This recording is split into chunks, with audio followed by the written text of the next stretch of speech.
know if the battery charger is dead. They may have run the...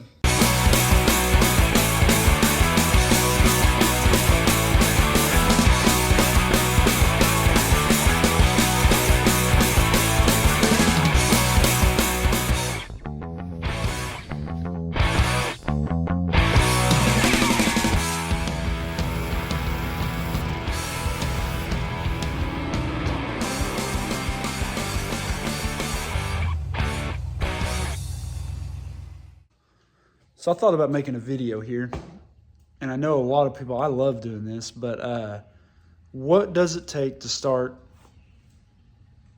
a small block Chevy on the floor? Like, what little do you need? So I'll show you.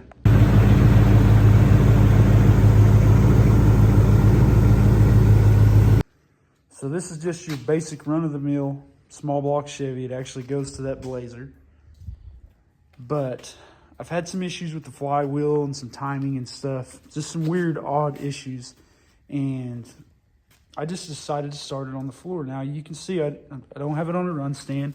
I don't have the cooling system hooked up. I've got just the bare necessity of what it takes. So, first thing is you got to have your carburetor. Make sure all your vacuum leaks are plugged up. Your ignition source, I'm using an HEI, but if you had points and stuff, it wouldn't be much different. You're going to need a 12-volt wire to the battery side to your positive on your battery here. So let's just go ahead and hook this up.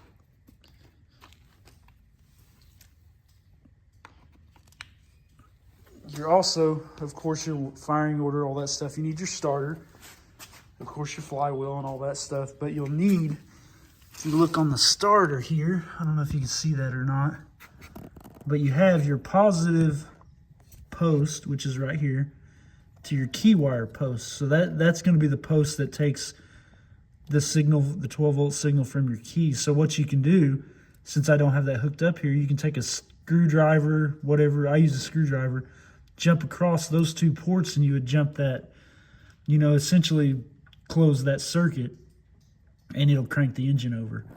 So I've got that. That's hooked up right there. And then, of course, you're going to need a fuel source. On this one, I just filled the float bowls on the carburetor up on these Edelbrocks that's right here. So I filled those up. You could put a gas can and stick your fuel pump, or get, where's my finger? Yeah, put a fuel pump, or you can get one of those electric fuel pumps and put it on there and just hook it up out of a gas can. That would get you going. You don't need to charge it. You could even put a battery charger on that if you wanted to run longer, but I wouldn't suggest running this too long without a cooling system. You know, a minute or two would be fine. But let me put some gas in the carburetor and we will fire this up.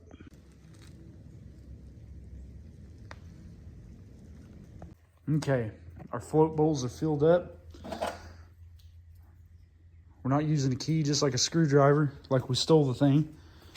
And I'm gonna jump right across those posts right there. I don't know if you can see that close or not, but give it a little pump.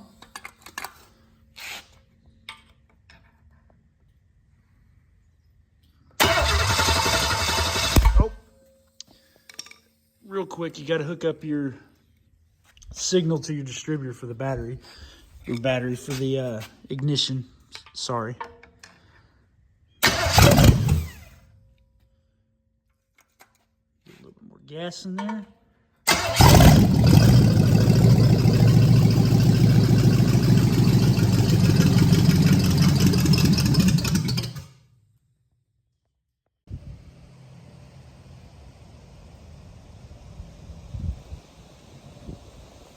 So just like that, that's really all it takes, man. It's super simple. Now, I don't know, I would imagine if you had like a one-wire distributor, like on a Dodge or a Ford or something, it's pretty much the same way. But really, yeah, that's all you need to start these motors up. I mean, you could literally start, I had bought a 454 one time from a guy, and it's what became of the 496 that used to be in that car. I actually took all my stuff, and dude was blown away.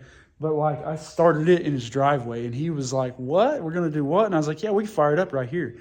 And luckily it still had the temperature sensor and the oil pressure, not temperature, the oil pressure sending unit still in it.